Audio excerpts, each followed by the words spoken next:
Hey guys, welcome back. We're here at the GG.Bet Birmingham Invitational. Got some great Dota coming up for you on the stream. The winner, of course, going to the ESL Birmingham event later in, I think, May. I'm Kyle. Hello, I'm Lizard. There you go. Yeah, look, we worked on that, actually. Yeah, we prepared for it, guys. We got two BO3s today. We're going to have both winners matches from A and B, starting off the day with Alliance versus Pango. Draft is, I think, actually already underway, so we'll probably hop back into it. To recap, yesterday, of course, Alliance was able to take out who? All but Gold. My partner was not paying attention. Pango, of course, able to defeat Navi. Both teams struggled a bit. It was a pretty beautiful display of CIS BO1 Dota. Yeah, Alliance not really CIS there, but All But Gold and Navi and Gambit and all of these guys. It was a fun day to watch, definitely. And you know what? Like All But Gold, Gambit, Navi, they play in such a similar style that I couldn't even remember which one it was that fell to Alliance.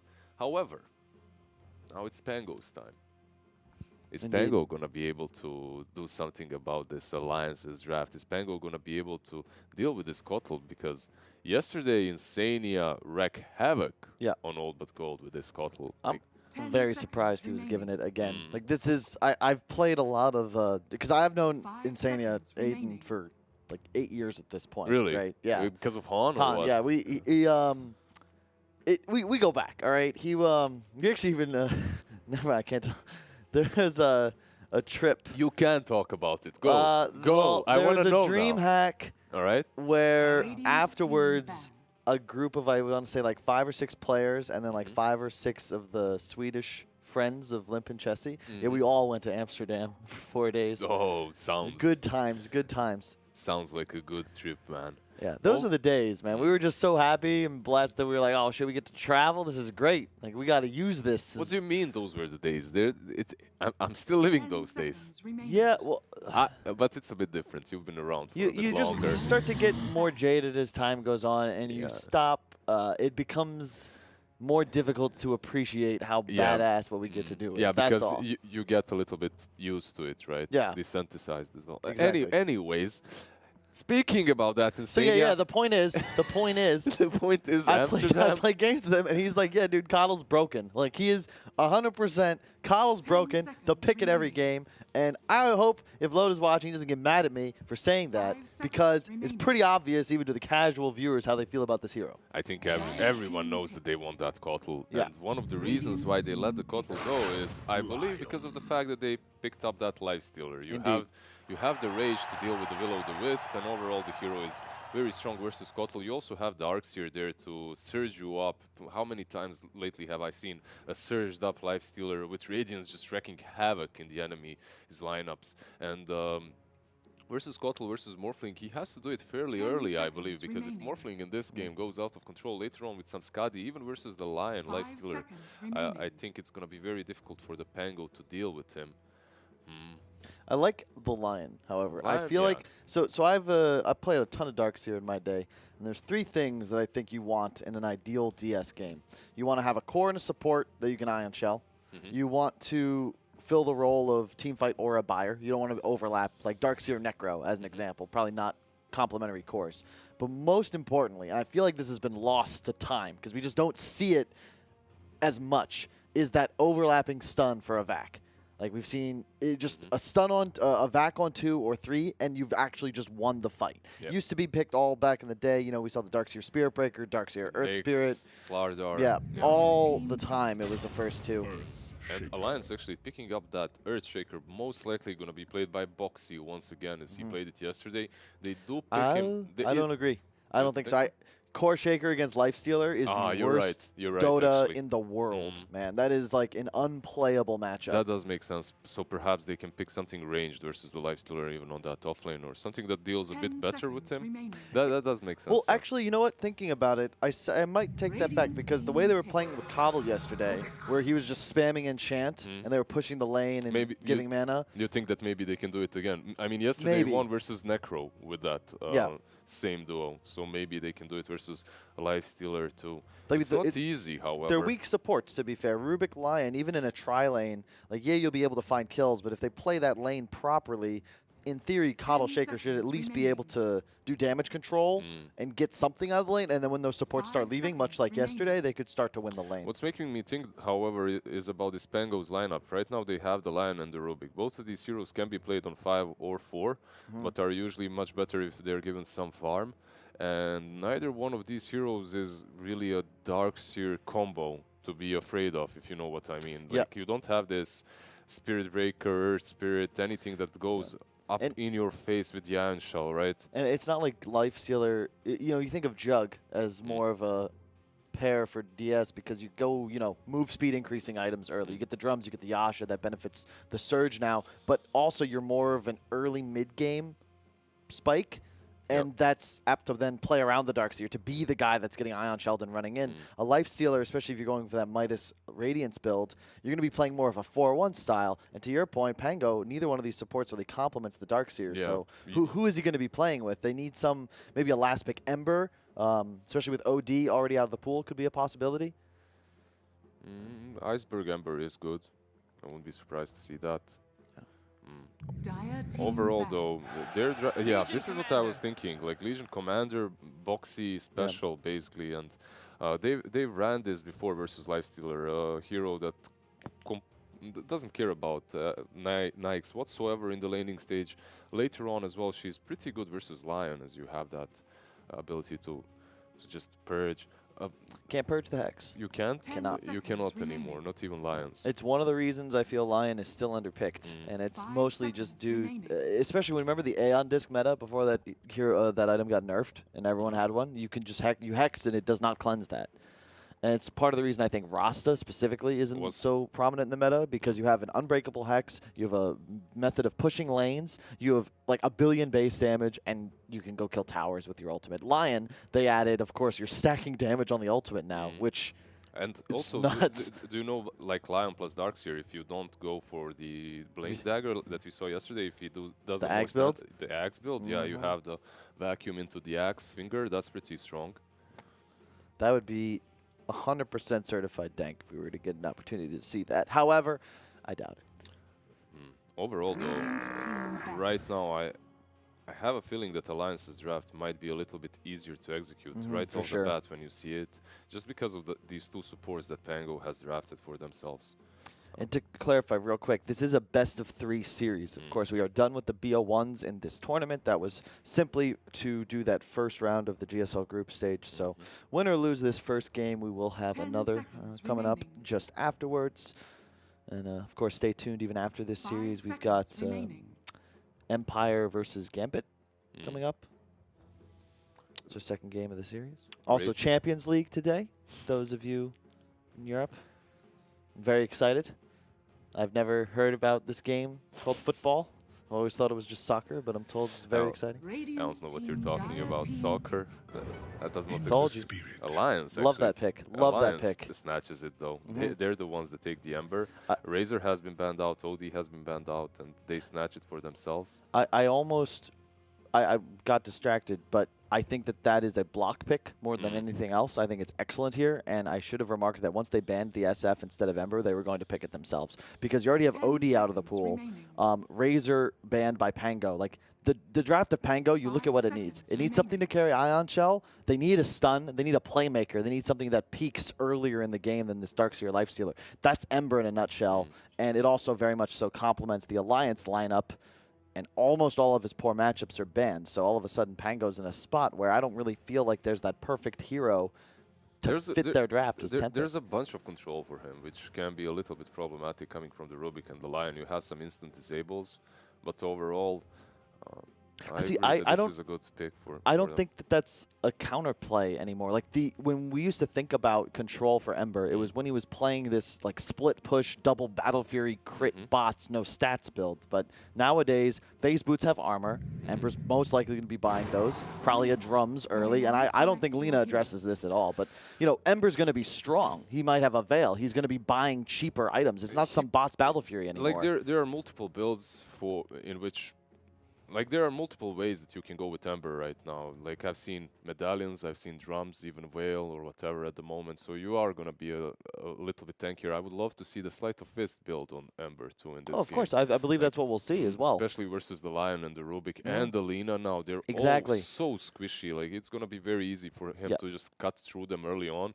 Add the Kotl's Chakra Magic on him to reduce the cooldown after he has used it. Like he can double Sleight of Fist him or something. It's gonna be a bunch of damage. That's why I don't like this Lina either. To your point, like it's less now. I think about okay, do we have the heroes to control and kill an Ember, and more about okay, can we survive against this Ember? It's about battling him. I think of heroes like Legion Commander, Solardar as far more built to deal with this hero because they aren't threatened by this just spam slight. But they played the Lina yesterday though.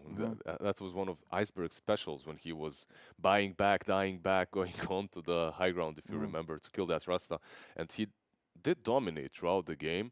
However, the way he itemized that in that game, if he itemizes similarly now, I think he's gonna die. Feed. Yeah, he's gonna feed way more often. You have so many different ways to get on top of him. And also you're going to have a lot of roamers from Alliance just helping out that Ember on mid. Yeah, it's one of those matchups where I feel like as you increase the skill of the players within the game, it becomes more and more Ember favored. It's a lot like QoP versus TA, which was something we used to see a lot in like 2015-16, where it's a QoP favored matchup, but TA is super favored in the game. And the only real way for a QoP to win, much like Lina against Ember, is if you dominate the lane, which simply put is not going to happen in games between players of a certain caliber, because the player with a disadvantage will simply play for that 30 or 40% that he needs to get out of the lane instead of pretending like he has an equal footing. And you'll just see like there's one rotation. There's a bunch of these matchups. At first, they seem like you have a slight advantage. Similarly with the Lina and QoP, right? You think that QoP should have slight advantage in the game, but just gets outranged and crushed most of the time in these higher level games. It's just that, you know, Ember can find kills, but he's not pressured to do so because his hero will scale and slowly become more powerful than his counterpart on the enemy side. Whereas Iceberg's going to be in this position where he needs to be the one making plays. He needs to be the one finding kills. And it's so difficult to play heroes that run around with like 800 health, needing to make a move when you catch, you know, a duel, a Fissure block, an Ember slights and remnants on top of you, you may just die. Nice double stun. We got one from Taiga as well. They will secure the lane for, the rune for Alliance. So 2 runes each, and who's going to be on top? It seems like Lion is sticking around to help the Nikes out. All right, so who do you think is favored on that duel offlane? Like Shaker plus LC versus Lion plus Nikes, they should have an easy time, in my opinion at least. For who? The offlane? For the offlane, yeah. I think it's a trade. You can't really kill the Lifestealer, but he can't kill the LC. Yeah, and the LC should farm fairly well there, fairly easily. It's really nice as well when you have that sort of scenario for your Shaker because it enables him to rotate out of the lane. And look at what's mid. You know, you're talking about rotations. Like, Ember loves having a Shaker come mid to kill this Lina for him. And Lina is such an easy kill. And Alliance, however, on the GG.Bet, those odds are in their favor, it seems, by quite a lot. I do. Is that for the series or the game, though? I guess actually the game. Sure.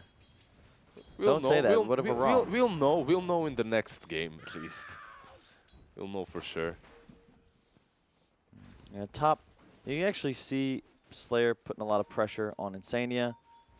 Not much you can do except run in circles, spam blasts every once in a while. Yeah, so did they rotate the...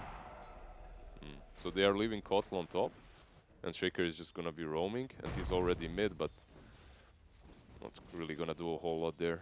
Just zoning Iceberg, just messing with him. You know, it's funny because this is something in the past you'd be like, oh, nice job by Iceberg to avoid the gank. And in truth, that is the case. But, you know, I just watched an Ember collect 3 last hits and 2 denies. It is very annoying because Lina was pulling ahead, having a blast there, and then the Shaker comes in and just helps her out. Meanwhile... That, by the way, real quick, that's why Sumail switched to offlane for a 6-month period right there. Yeah, because of the dual lanes. Yeah, it was like, I can't do this anymore, guys. There's 2 heroes in my lane. A Lich. Remember the meta with Lich mid? Every single game. Oh my god. Oh, he gets a haste still. Iceberg, like, he can... the good thing is, though, he can just spam and stay and outpush the lane into the tower. so that Ember can't really hold the equilibrium of it. He's trying to, but Koif is doing a very good job tanking the Archer on the high ground. Okay, no, he's not. He was trying to keep lane control, because if you can keep it on your own hill... It's hard versus Lina. It's always like this. Iceberg can definitely just do exactly what he's doing right now. But I expected that Fissure to connect, actually. I feel like if Koifa goes chains, I haven't seen him use Flame Guard. This could have been a kill if they just go for the slight chains first, going for the Flame Guard instead. I really feel like a 1-2 build is certainly a kill. Now the chains are 1.5 seconds at level 1. That you just go on the Archer, and that lane is dead. Easy setup for the full block. Madara on the bottom lane, only 12 CS, but his counterpart Nyx isn't doing much better, and considering how much they have invested into this morphling, and that's nothing whatsoever. He's alone on the bottom lane, and he's still having a blast. He's still just farming under the tower, while Darkseer is skipping waves. It's another example of how this meta has shifted. You know, we've gone from this emphasis on lanes and having strong supports that can consistently battle, whereas Alliance, they've, in effect, sacked their side lanes in a sense, as far as like the way their supports are going to assist, and just roam, mess with creepilibrium, and just be annoying versus try and get up in the face of the enemy cores. Alliance are a team that used to do it, although even when that wasn't the meta. Like in the last couple of months, they've been playing the same game. Oh, the Fissure save. Oh, so close. He got vision just a fraction of a second too late. Nice Fissure. Yeah, Alliance was playing a lot of Phoenix Earth Spirit, in which Earth Spirit would usually be the one that just rotates across the map all the time, just goes mid, and they didn't really play the 2-1-2 for a whole lot. So this is their standard or signature playstyle, I would say. And this also is my concern with this Lina pick, because you can see, like, yeah, if you're able to lane 1 versus 1, you'll probably beat the Ember. But just a little bit of help, and you're now a level behind. An Arcane Rune was just bottled up. 10 CS behind as well on mid. You're now just... It feels like you're another support, and you're just too weak to contest this lane on your own, where now Ember's going to have the freedom to pressure you the entire game, because he can maintain that advantage so easily. Done a great job not to die yet, but... Once he gets that level 6, that job of not dying is going to be much more difficult for Lina. And I like what Alliance did. You can't really contest bottom lane because of their support duo. Rubik, Darkseer just going to shove the lane into you. Slayer in a bit of trouble here. Might go down. Boxy's got a Q up, but doesn't get it off in time. Might have had the kill there if he got it off before the Hex. I'm not certain if it was Ramses or no one that told us this, but basically it's how he feels about this Morphling. Like, that hero is just broken right now because of the laning stage. It's a very hard scaling carry that's like he's one of the best when it comes to scaling into the late game, and at the same time his laning presence is insane. Like, he's so strong in the lane right now with the change to attribute shift, the fact that you don't need mana for it, and like you can lane him versus almost anything. And he just hits so hard, too. It's one of the most annoying heroes to give away because, and part of the reason I think VP specifically utilized in a lot of teams is it's a lane dominator with an advantage. You just give him, you get him enough freedom for that double, triple Wraith Band, and then you just leave him completely alone and he'll zone out an offlaner all by himself. He's gonna zone out almost anyone. You just cannot contest that hero. And we've got to, there's the triple Remnant. Iceberg in some trouble, but unfortunately, Tyga's actually blocked Koif onto the left side, but it doesn't matter. Thanks to the Arcane Rune, he will get another slide off in time to finish the kill. You can already see the amount of physical damage heroes like Lina take from this Ember Slight spam, and now Vampire just kind of walking into Koif's face. Luckily, no Remnants available, so I do believe he will get away with that. Nice glyph as well to set that up, ensure they had the creep wave able to tank. Sleight of Fist dodges the Impale right there. This is a level 2 Lion rotating. He's not really having the greatest time of his life. And I think, you know, it's cool that this Darkseer is having such a great game for Ghostic, but I just don't know if his hero is going to be relevant. They have so much illusion clear on the side of Alliance, along with wave clear, that it's not as if he'll ever be able to shove wave so hard that it opens up the map for his squad. And he's going to try to get this Helm of Dominator now and be more active, perhaps pressure the bottom lane. But the problem is, as you stated, Insania just loves that. He enjoys when you're pushing these lanes. Yeah, you're the most farmed hero on your team, and you're going to trade with my hard support. I'm fine with this. We'll just trade farm back Iceberg, and forth. however, isn't really trading that well over here. No, not indeed. Koif is actually set up right on top of him. Oh, nice Remnant dodge to ensure he jukes that stun, but no no chains skilled, so won't be able to lock that kill down. Good try. Why not? Like, one level in chains there would possibly the mana or something similar. is the reason why he didn't go for it, but one level in chains would ensure that kill on Lina right there. It's another example, though, of like the new philosophy of Dota, right? Kills are cool, but it's arguably better to just win your lane. So even though they haven't killed the Lina, you look at the net worth advantage, and oh my god. Oh, the stun is great. Indeed, another stun. That's a great stun from Taiga as well. He gives the mana over to the Ember to try and get the slide off in time, but it will not be enough. Koiv is going to go down to Iceberg's Laguna. 2 HP on the Lina, looking to chase forwards. This Helm of the Dominator, as you said, coming into play. That creep is too fast, and the Ion Shell just doing so much damage. Is such a Alliance, god. yeah, dude, Insania is going to die. He's just getting dove under tower. Ghostic, like, I love this guy. First and foremost, that stun was so on point versus the Sleight of Fist Ember. And then afterwards, he gets them another kill on the Kotl. And I like what he recognized, right? We talked about how the Darkseer is going to have a tough game because there's no one to play with. He has to play with himself. Yeah. That's just how it goes when you're unable to find a partner. You just play with yourself. Makes sense. And your Centaur, though. Exactly, so you even have a stun. Yeah.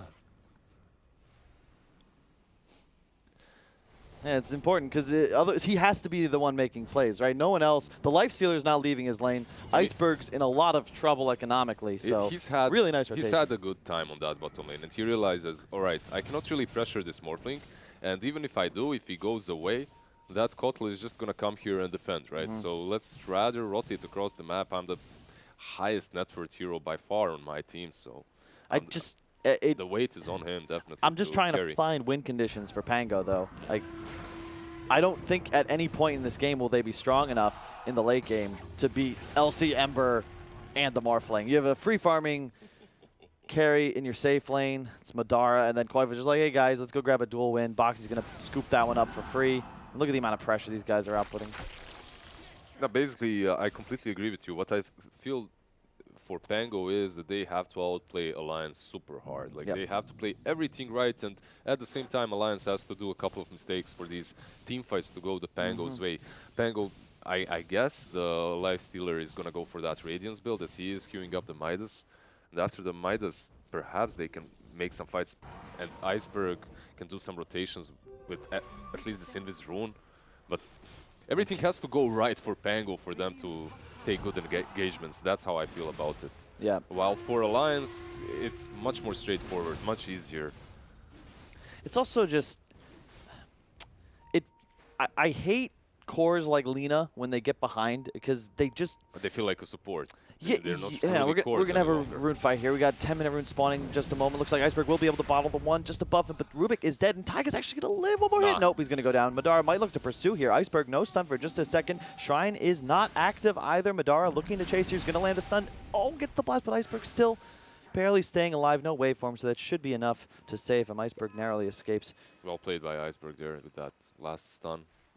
Just gets out, bottles himself up. But so this whole damage has become so important in Dota now that I feel you look at the Alliance heroes, all three of their cores are going to scale in the ability to deal damage as well as reduce it. Iceberg is just a glass cannon all game, much like Lifestealer really, until he finishes that third, fourth item. And Morph is going to counter him as this game continues. Lina is decent versus Morph.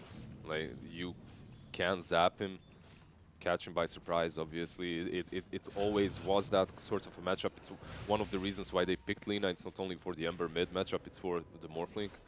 But at the same time, like, there are so many ways, which you have stated, so many ways for them to get on top of that Lina, and that's what she hates the most. She's a glass cannon.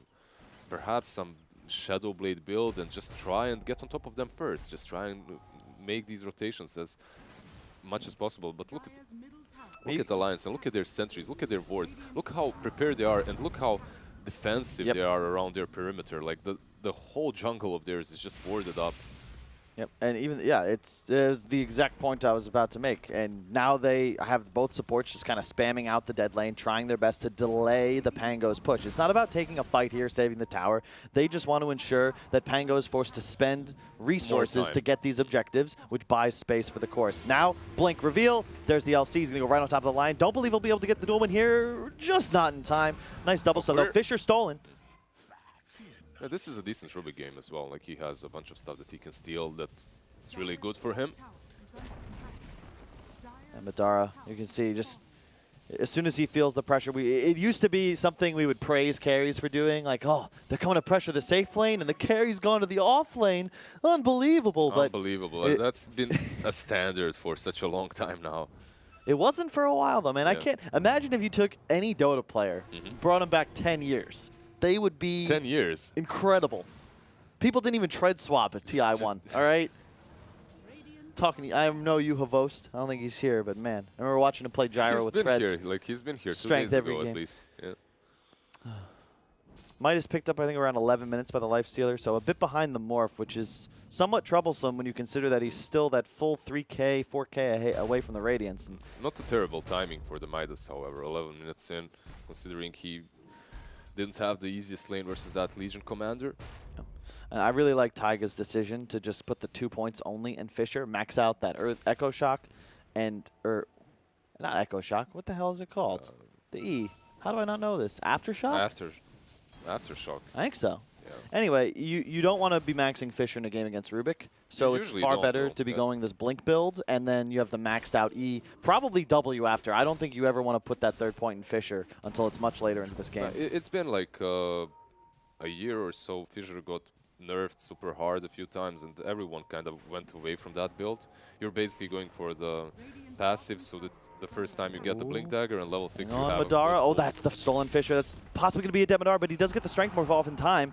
They have a lot of heroes here on the side of the Pango, but there's the Purge onto the stun and immediate waveform away. There's that LC Morph factor. Now Box is going to go back in. Not sure if this is going to work for him. Koifa's here as well with the Sleight of Fist. A nice finger, but I don't know if it's going to actually kill anybody. Koifa's just running away. Vacuum from Madara, taking over the Darkseer. Now going to surge himself to the top side. Boxy, or not even...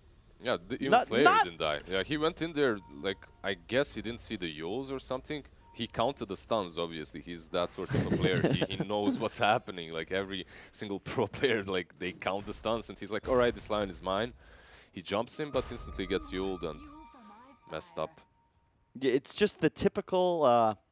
you know, I always have said that I'd rather a player that's too aggressive. Boxy might be pushing it a little bit. He kind of tends to make that sort of maneuver more often than not. But look at this. Perfect positioning right there to get the Purge off on Taiga. We can expect a dunk, perhaps. You got a dunk? He doesn't have the... Oh, no. They're going to get the duel win. Koifa there to get the last hit as well. But yeah, Taiga could have saved himself. And, they do take down Iceberg. That's a 4-kill streak. But at the same time, they kill Shaker as he's moving towards his Blink Dagger, which is a good thing to delay him and his Blink. Just feels so difficult for Pango. Their whole draft is predicated around this stun chain, this big Darkseer wall combo. One LCQ, all the illusions are dead, and he cleanses a stun, whether it's Ember, whether it's Morph. These heroes with escape mechanisms, you pair that with the cleanse, how do you actually kill these heroes anymore? Exactly, and you could see that Centaur was there setting up for the chain stun, but with LC in range, that just does not happen. I'm just worried for Pango and their squishy heroes. This trio of Lina, Rubik plus Lion, they're gonna melt very soon. I feel like they might need to get active sooner rather than later. You can see Koifa already finishing the Maelstrom, Morphling being huge. It's just tough. You have a Lifestealer. You know, you're not ready to fight. There's an argument to be made, perhaps, that she should have gone more aggressive build. Nice ward, thanks to Insania, is going to potentially get Boxy. This killed no procs whatsoever. Will not get his 3rd duel win. However, Koifa will add to his kill streak. Now on a mega kill without even the Maelstrom delivered. He is fat, soon to hit level 12. Yeah, that's FaZe's Drums Maelstrom. 16 minutes in. Like, he's having a blast. And this is exactly what I mean with the whole Lina versus Ember. It's like, in theory, you should, you can crush him in lane, but if you don't, you struggle the whole game because he can get on top of you. And you have that way of just... It's like your 10th pick, and you're not addressing the win condition to the enemy side. That always just has driven me nuts. Will he get the Strength Morph off in time? Oh, nice dunk from Taiga onto the side. I think Madar's just going to live. Iceberg, even with the haze, will not be able to do much about it. Will-O-Wisp, we've seen Insania do this so many times. 3 heroes caught inside of it. Koifa now with the spam slight chains. Maelstrom up as well. This is going to be a ton of damage output. I think you got to get out of here if you're FTM. There's Pango, jeez. Yep. Yeah, Pango. Too many different tags, man. They're just going to go back right now and regroup. Taiga, he used that Echo just in case they wanted to use the Laguna on Madara. But Madara was fine there, I believe. There was no way. He already strength morphed. If you don't chain lock him, if you don't chain stun him, like, he's gonna survive every single time. And because Nyx is farming, and because they aren't taking any objectives besides that tier 1 on the bottom lane, now Slayer is gonna fall here. And it's so much easier for Alliance to actually make these plays. Yep, they have an actual playmaker, whereas so far, I think Ghostic has been the most active member of his lineup, and that's just on the side a of Pango, hard ask for a DS. On the side of Pango, you can initiate with some stun, but then you're all kind of circling around the target in fear that there's someone coming. It's either the Shaker with the blink or that Ember Spirit with chains. Oh no, the Blade Mail comes off. They're going to get the duel onto the Lifestealer. He's very tanky. Will that be enough? It doesn't look that way. Illuminate. Oh, or will it? I lied. That was a huge blast from Insania. They're going to find that kill. Now Koifa's in the middle of things. He's going to hit another chain. No duel active. They stole Fisher, though. That's huge. No, the full block. Taiga could be able to escape. No, it was a full block. And the Laguna to finish as well. However, they did get what they came for. The Lifestealer goes down. That's a huge kill. Delays the Radiance. That's a huge kill for them. And also the reveal of that Blade Mail on the Legion Commander instantly coming to fruition. Madara at the same time. It's hard, even when this Nyx gets the Radiance, it's not really a hero that works that well versus Morphling. Oh, nice. Fisher once again. That was so huge of a steal. Not only does it get that earlier kill, now they get the finger damage on top of it. Boxy will go down. Insania too. Indeed. And now they can pressure this tier 2 even. Yeah, a bit sloppy there from Alliance. They know that the enemy side's still missing. You can look at that top wave approaching that tier 2 Dire Tower. They should have an idea that they are still looking to make plays in this area. Get caught napping. Because, like, Morphling moved towards their jungle. He moved back from top, so I believe they expected a move on to the Morphling on top. Some smoke action to get the Morphling. But it didn't happen. They just remained on the bottom lane. So a little bit strategically outplayed by the Pango. And it looks like they might collect this tier 2. No Will-O-the-Wisp just yet. I don't know. Ember is porting in. Oh no, it's off cooldown. They could look to take this fight. Morph is moving towards it. They have the Invis rune active as well. Slayer looks like he might be slayed pretty soon as he walks just to the left of Koifa's vision. Or? If he just moves a little bit. It's nighttime, so Ember does not see him. What a game. Luckily for this Slayer. Is hell of a game of hide and seek right here. He doesn't flirting even with know, disaster. Yeah. He didn't even know how big of a danger he was because of that Invis rune, obviously. He doesn't have a ward either, so it's interesting what he's doing here. I guess he's going to move towards top to connect with the Nyx, but... I've had this happen to me as a position 5. He did place the ward. It's the one we can see in that camp in the Radiant bottom jungle. But then you find yourself as if you're like, wait, where do I go my now? Spidey senses are tingling. He has no port, that's the problem. Yeah. And he wants that bounty rune, I suppose. And he's still somehow avoiding detection, but it does look like he may walk into Koifa. He saw Koifa. Koifa saw him. Someone's porting box. He wants that duel. They're going to save him. Yeah. Another duel victory. Oh, nice job by Taiga. He's going to find one. He's going to get Iceberg full stun, but the Yul's on top. Madar's trying to chase it. Oh my god, the damage from Koifa. That was Lina. Was just a shotgun, like without E-Blade or anything. 50% of HP of that Lina just disappeared. Oh, what a play by Madar. He goes full strength to ensure the max stun duration. Switches to the Rubik, grabs the blast. Now an Agi. He's doing so much damage. Just enough. Boxy with the Q to finish it off. Really well done there by Madara. Shifting. That's what lands the kill. He's getting closer and closer to his Skadi too. Has one. Is he gonna get Manta first, I wonder? Or is he just gonna go for Skadi? I feel like they just win the game at Skadi. Or they become so strong. It's so good versus Nyx. It's like one of the best items on Morph. And I really like what Boxy's done. A lot of Legion commanders have a tendency to itemize for damage and scaling, and in certain games that's appropriate. But here, his responsibility is land a duel on a key target and cleanse his allies, and he's itemizing perfectly for that. Blink, Blade Mail, BKB. He just wants to ensure he's not the one that gets initiated on, and that he's always around to both save his targets and kill his enemy. And we already saw him now setting up kills all game. Love the Blink Rush as well, instead of something like drums I've seen, which is just not the LC way to play. I mean, sometimes it's good. I believe I've seen Ghostic and Afterlife do the drums build. It can work out. You just become this tanky beast that's frontlining, running people down. But in this particular game, that Blink Dagger definitely works very well for them. An additional way of initiating and just catching targets. And you can see how Alliance has sort of pushed the tempo. We were talking about how defensive they were previously. Now an aggressive ward placed. They're trying to camp out more in the Pango side of the map, who have just completed the Radiance on Naive, so they're going to look to make moves. I like it. They're smoked, so he turns it off to ensure that he doesn't alert anybody to his presence. That pause, however, just as he's about to go high ground and see Boxy. However, Boxy should have that dagger to dodge this. It's kind of difficult that you have Naive as an Nyx going first with a smoke. Like he cannot. Well, who's supposed to? That's the big concern. I mean, at least Rubik or Lion, they're the ones that can instantly initiate and catch a target. The Nyx is just gonna scare him away, and he's gonna blink out. That's it. It's much like the game we watched with Medusa yesterday, though, where they don't actually have anyone else that can appropriately frontline. If Rubik or Lion do it, and they get any sort of stun, or they walk into the wrong hero, they just die first.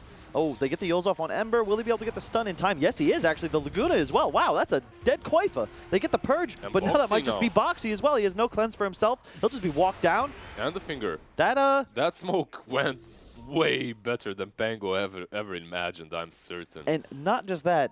I guarantee that tilts the hell out of Alliance, because it would tilt the hell out of me if there was a pause and then 2 of my cores died immediately. However, they do have themselves to blame, as the Lifestealer smoke was popped, yada yada, but, you know, still. If it were me, I'd blame the pause. It truly is the pause, though. Like, it just messes with your concentration. And this is it. The surged Nyx rushing you down. Oh, Blinding Light's a great spell to steal in this kind of game. Renders no Manta on Madara, so in the event he tries to waveform forward to finish off and support that Blinding Light, just saves an ally. And this is the peak timing for Pango right here. They're going to have to continue to make some moves. That Scotty is up on Madara.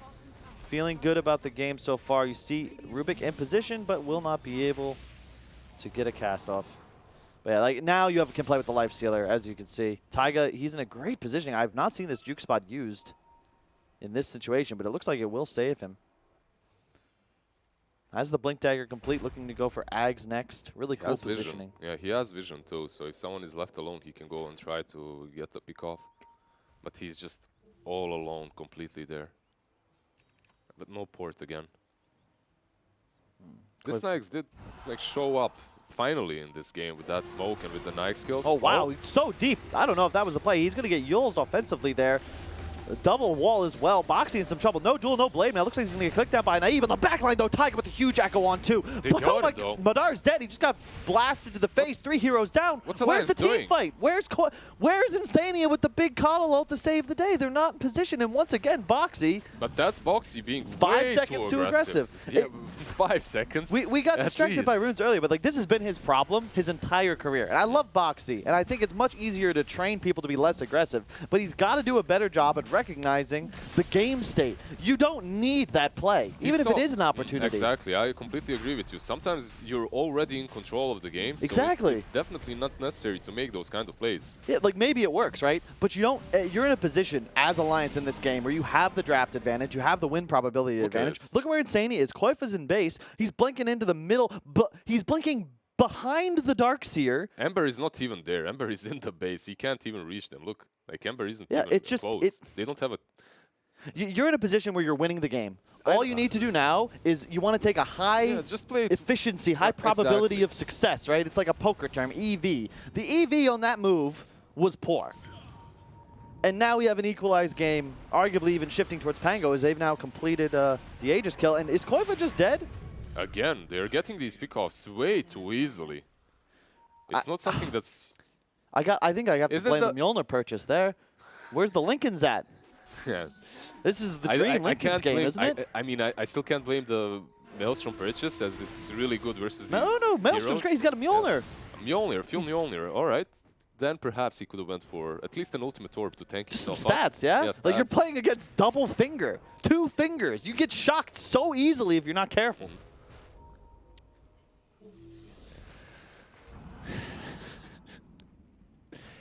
It's interesting. Interesting build by him, definitely.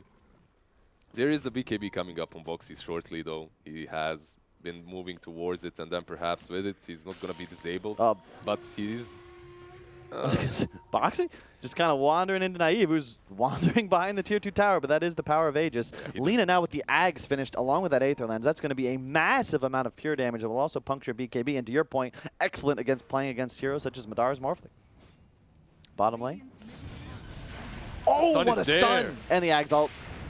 Curse splat. They're just utilizing the tools that they've got in such a perfect way. We've talked about this, that the game is harder for Pango, and I believe it's a little bit of both that we said. Alliance is showing it a little bit, but Pango is just abusing that fact to the fullest. Like, they're taking every single opportunity that Alliance gives them. And I think the key word there is Alliance giving it to him. Naive, Pango now. They're going to look to pressure this high ground. You can see playing around Naive's positioning. The other 4 heroes just waiting in the wings, looking to make a move. Going to surge him back. Got a ton of damage onto that tier 3 though. That rage is always so good to take as Morphling. Just turn into Nyx, have rage, move back into your own form. You can see Alliance now, I think, feeling a bit frisky. They're going to make a smoke move immediately. This is a standard play. You see that the enemy hard carry has teleported to the top lane. Immediately use this window, try and reclaim control of your jungle. They should be able to do just that if they can find a target. No vision, however. They're going to TP forwards. Oh, the one ward's going to spot Ghost Stick. They get the duel immediately onto the Darkseer. He's going to get popped. In the meantime, Iceberg, he's in trouble. The Will-O-Wisp on top as well. Taiga not going to be able to get the stun off, but the extra sleep, the slight, and Pango get punished for an over-rotation. As soon as Naive shows top, you got to be careful. You've got to be more careful. You just have to bail. You just have to get out of this jungle because it's a normal build. It's a normal move. It's strategically very sound, and it's what every tier 2, tier 3 team does right now. If you're defending your high ground and you know that your jungle has been invaded, you want to smoke up. Even if you, the thing is, even if you don't get these kills, this move is good for alliances. They're moving outside of their base, they're warding it up, and they're setting up perimeter for next team fights. If they get bonus kills like they did, that's just bonus. That's just better.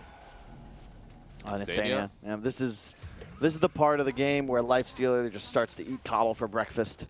His weakness, arguably biggest ones are BKB carries, specifically Lifestealer, Slark, Jug, and Invis heroes. Lifestealer, you're a hasted race car with Magic Community. There's nothing insane you can do. It's not only the Lifestealer, it's the fact that he has this Darkseer on his side. And you're going to see very soon this Nyx just surged up running at them. Oh, look at this. If they get the Hex off on Madara, he might just die here. They're going to get up with the Strength Shift. It is not as effective. Oh, hang on. Bottom lane, we got in a duel immediately. Down bottom, Boxy and the Arcane Root Ember will be able to finish off Ghost Stick. That's going to be a duel win as well. And a nice block from Taiga to ensure that no one's able to try and support there. If they land the stun here, will he get the slide off? Yes, he does. Koifa, Ag's ult to the face would keep him just barely alive for a few more seconds. A couple more ticks. He could be in trouble. There's the Ag's ult. Tries to slide it away, but it's not going to be enough. And he just dodged the Radiance Burn. Koifa, once again, another death. What is that, his 5th? His 6th? How many times? He used all of the remnants to get that kill, however. So that's the reason he couldn't escape afterwards. And Pango now, they still have Aegis, so it will be fading before this engagement. Maybe they want to try and force this buyback, but 30 seconds is just not enough. They'd be happy with a tier 3, though. If you can get a tier 3 here, kill the shrines before second Roshas even spawn, that's a big map advantage, especially in a game like this where initiation is really everything when it comes down to team fights. Exactly. It's not even only about Rosh when you take down these shrines. It's that your movements become much easier to read, as you don't have these shrines that you can port to or smoke from. Like, you always have to do it from one of the remaining towers or your high ground or somewhere that you're safe, that certain that they don't have wards. But it's much easier said than done, and all your movements become a little bit telegraphed, like a little bit slower. So taking down these shrines after the tier 3 is such a spike in strategical advantage for a team. Yeah, runes are going to spawn about 10 seconds. You can see Dire congregating down bottom. You can expect Alliance perhaps to move towards top, but you can tell just the confidence is gone. And this team of Alliance just so much better, so much crisper when they're playing with pace. Yet, no vision aggressive, all heroes retaining presence on their own side of the map, no one really looking across the river. I think they're just afraid. They've been burned so many times by this Lina that they're just afraid, and now they're going to try and smoke up. They do have the BKB, they do have the Lincolns. Yeah, it's huge. I wish they had the double Lincolns, though. That's one of the most powerful things, especially in a game like this. If they had the ability to put a Lincolns on Koifa from Madara and Slayer. Along with his own, there's really nothing they would have been able to do to kill him, but yeah, Slayer. Yeah, I mean, okay, he's farming a hard camp, Iceberg? Unfortunately. This could be bad here. I don't know if we have a buyback on Lion, but it's there. He could buy back here. Yeah, I think Alliance is wise. They know that that's possible, and they're running up into an active Dire Shrine. Yeah. So. And what's the rule? What's the rule we learned yesterday as well? What do? You don't fight at the shrine. You don't run up the high ground. And you don't fight at the shrine. With no vision. And don't fight at the shrine. That too. That's rules, I guess, 1A and 1 Bosnia for you. In any case, I don't feel like Alliance has lost control of this game completely. Not whatsoever. I think they still have what's necessary to win versus Pango. Oh, for sure. It's all about who initiates first and who catches who first out. Yeah. It comes down, I think, just when you look at the raw structure damage these teams are capable of, Alliance has that advantage. And it's the Bulba factor. How many team fights does each team need to win the game? So far, we've seen Pango outplay Alliance, but we could easily argue Alliance are still very favored because they really just need one successful engagement. One more Will-O-the-Wisp in a Roche fight. They get Aegis on Morphling. That's a game-winning advantage, and they can start looking to go high ground. It's still much easier for them to win these fights if they do them properly. Naive has finished his Lincolns as well, though. We have a Yules on Koifa. For what, though? We have Aghanims on Taiga.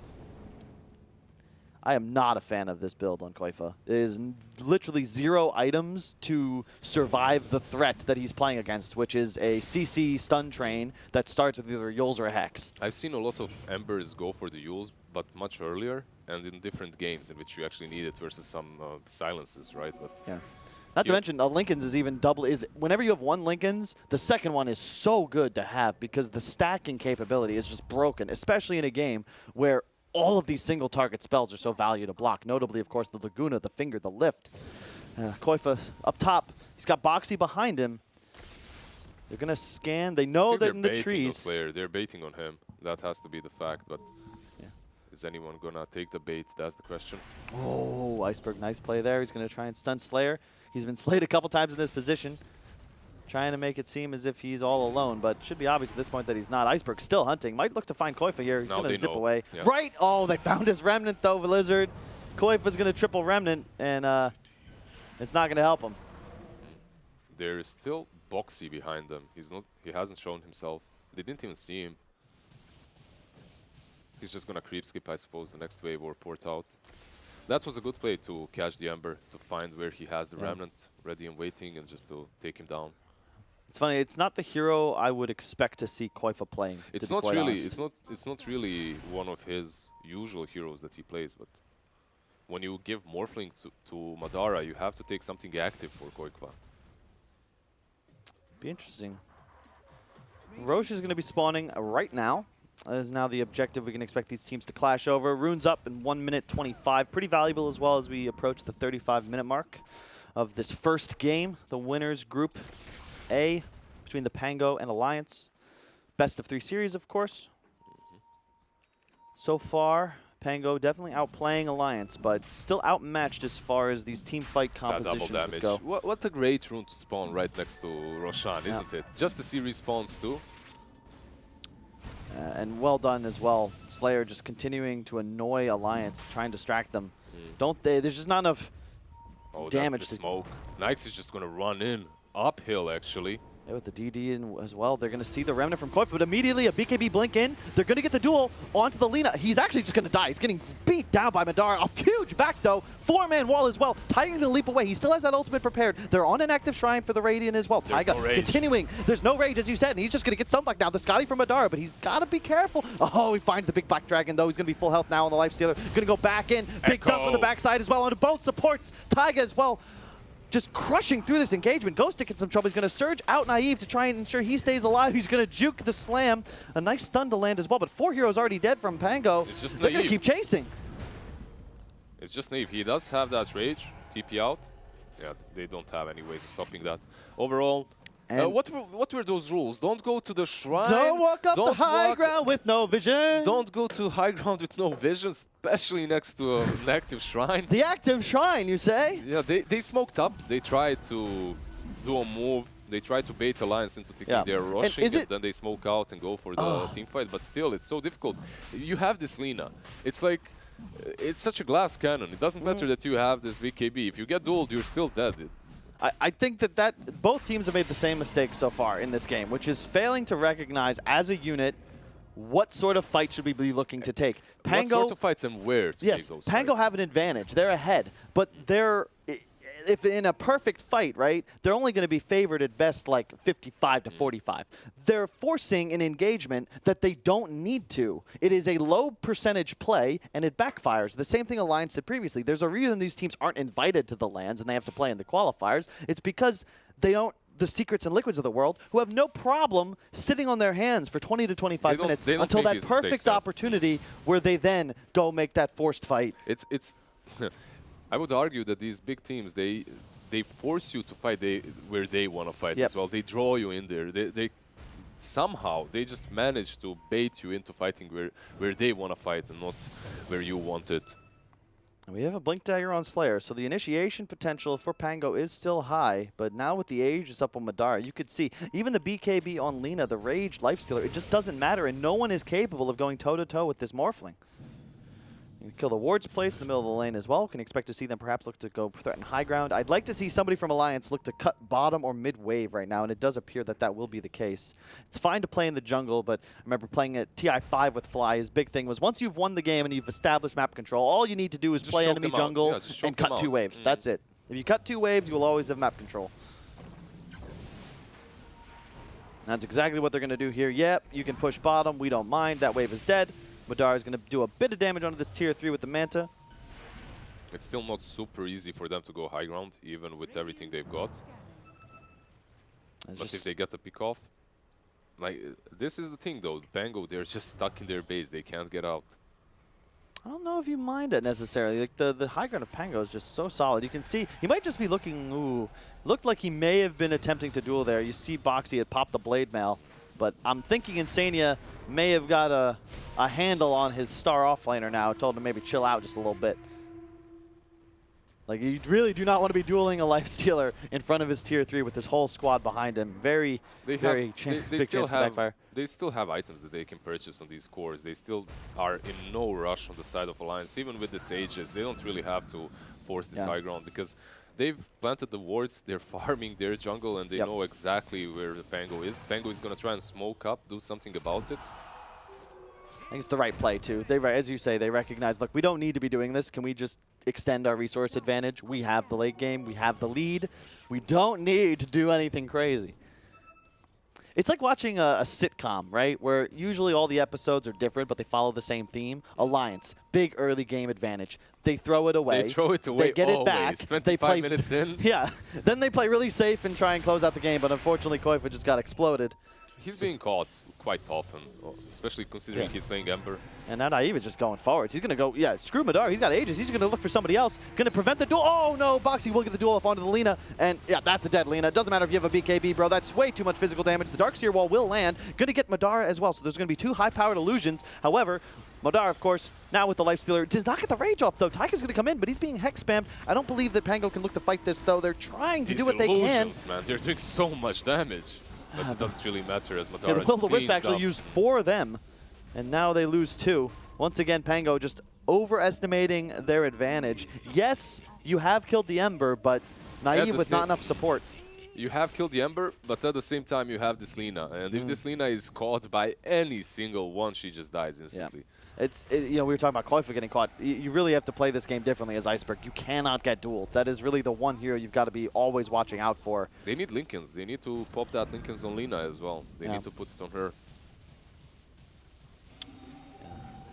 Be interesting to see what happens here. This is so good for Alliance. Lifestealer for a Morphling is the best hero you could ask for to help Siege. You get attack speed and that magic immunity.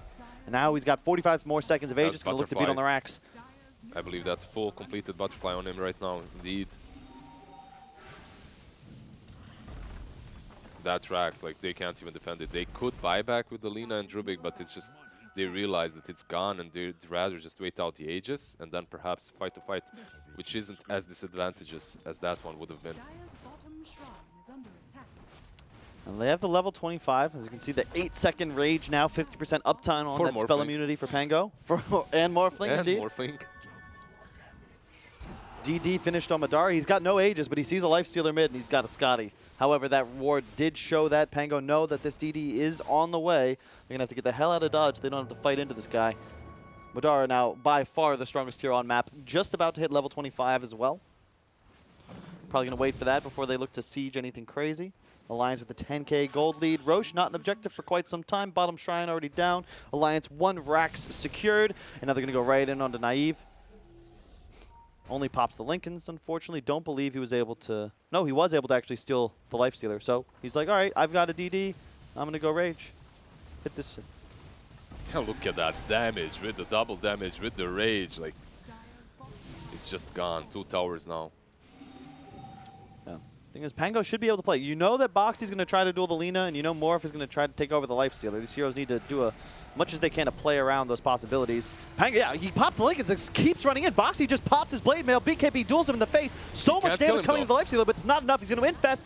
Might be able to save him there. Good Big jump in from Tiger. Huge Echo Slam. The Will-O-Wisp as well on top. Nobody's killing it. That Iceberg, BKB is going to fade, and then he's going to be in some trouble. The Hex is out on Morphling, but he got the strength off his time. Darkseer dead. LC dead. Both offlaners trade themselves. Tiger going to leap down.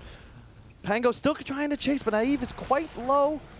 Yeah, he tried to heal up there. Didn't really manage to, as the creeps died way too fast, and Koikva from the uphill just wreaked havoc on them. They had to just bail on that pursuit. Overall, though, they trade offlaners. Not really the worst thing for Pango.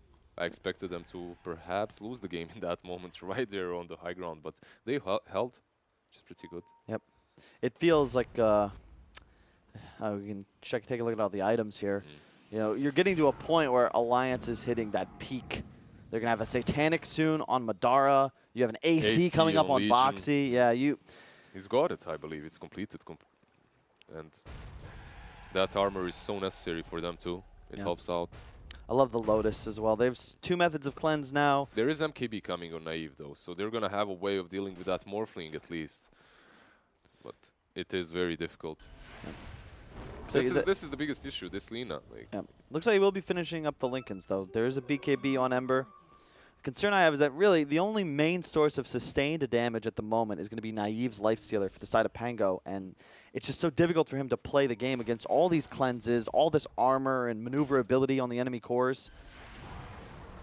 As you say, perhaps the MKB... perhaps if they continue playing the pick-off game, if they try and get a good kill, which they definitely can with the double finger that you talked about. It's very potent, the double finger. We'll see. We'll see. Game's stagnated just a bit. Roche will be spawning 3 minutes to 6 minutes from now, I believe. Yeah, and this is where Alliance kind of is favored a little bit as they are setting this perimeter. Oh, wow. No, already. An instant spawn. Roche is up, and Taiga saw that in the pit, right? No? They didn't see it? Maybe they just want to board up and move around this top lane first, take down the shrine, and then go into the pit. I think they should have noticed it. I've yet to see I've never seen the fastest Roche spawn. This is the first time. Madara's going to go in, and then once again takes over the Lifestealer. Easy Lincoln's pop. And all of a sudden, I don't know if the fight's winnable anymore for Pango. Once you give away the rage potential to Madara, like it's too difficult to deal with. You can see that they're moving away. They aren't even going towards that pit. They're taking Radiant's jungle and forwarding it up, which isn't really something that's... But this is a double Will-O-Wisp you're giving away, or double duel. Will-O-Wisp, like the range is bigger, they tick at the same time right now, so it's not as strong as it used to be, but it's still very strong. Oh my goodness, Aegis on Morphling. This is looking rough for Pango. This next fight's going to require all the stops. Look at that line by Madara. He knows exactly where they are, and he's like, rush at them. It's still hard. Like, they did set up this perimeter. They're still on the high ground. They have the vision advantage. You don't wanna be taking these bad engagements. They already did it once, and it almost threw the game for them. So if you're Alliance right now, just play steadily, play properly, and that's it. Play a normal fight. You don't have to do anything as rash as running uphill into enemy vision. It's all about finding the right fight. Yeah, they're out pushing mid and top. They're going to force Pango back. Well, Pango probably going to force them back first, but it looks like it might just stall. Surprised they aren't playing a bit more aggressively to try and take down this tier 3, but they're just so afraid of a conflict at the moment. They look to go on Madara here. They do not get the Hex off, unfortunately. They're going to initiate, however. Madara's going to Manta and just start beating into Naive. Iceberg pops the BKB, but again, he's dueled by the Legion Commander. Where was the Lincolns? He's dead immediately. No rage on the Lifestealer. He gets dunked. 4 heroes on the side of Alliance just beating into him. That's a dead Lifestealer. He's got no buyback. Ghostic going to go down as well. Taiga going to ensure that Insania stays alive with a nice stun. Slayer gets slayed. GG, well played. You initiated on the high ground under a tier 3 on a Morphling with Aegis and Satanic. Versus Cheese, versus Refresher, versus Aegis on Morphling. But I believe they knew why they were doing it, and I can kind of respect them for that, because it's not the perfect play. But if you let this game just stall out like this, they lose anyway. They were 10K behind. It's 46 minutes in. It's not over. It was a hard. That was place their to be best in. shot. That play. I'm not saying that jumping Morphling on the high ground with Aegis was their best play. Okay. All right. I'm not saying that, but I can see why they were forcing that high ground down bottom, why they were forcing Alliance to go back. However, initiating on that Morphling perhaps was a moment of just pure frustration as the game was slipping out of their hands. And Well played, though, on both sides. Like, the individual plays were good. You know, we saw some of these moves are more predictable than others, but both teams definitely knew how to play their heroes. Just a bit... It is CIS Dota. It's EU Dota. We can expect some over-aggression. Hopefully we'll see more of that in Game 2, which will be coming up in just a few short moments after this break.